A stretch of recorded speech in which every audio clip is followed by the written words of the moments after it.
Deepak builders end developers और निवृत्ति मोटकरी परिवार का एक्सक्लूसिव प्रोजेक्ट 3 लीव्स, ऊंची जीवन शैली का ऊंचा आनंद। For more details call 9823339180।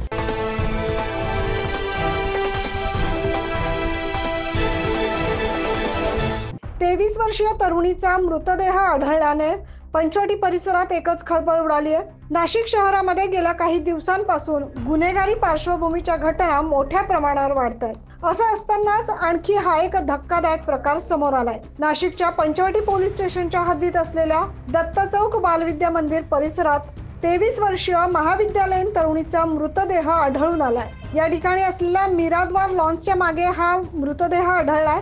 स्थानिक नागरिकांच्या हे निदर्शनास आल्यानंतर त्यांनी पोलिसांना याबाबत माहिती दिली आहे।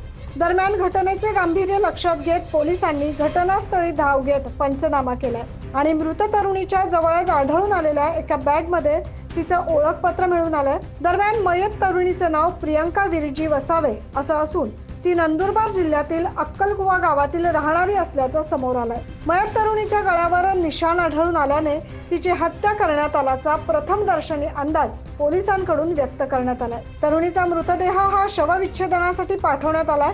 या प्रकरणाचा पुढील तपास पंचवटी पोलीस स्टेशनचे वरिष्ठ पोलीस निरीक्षक सोहन माचरे करतायत। मात्र घडलेल्या घटनेने संपूर्ण शहरात एकच खळबळ उडाली आहे। 9 न्यूज महाराष्ट्रासाठी प्रतिनिधी अजीज सय्यद।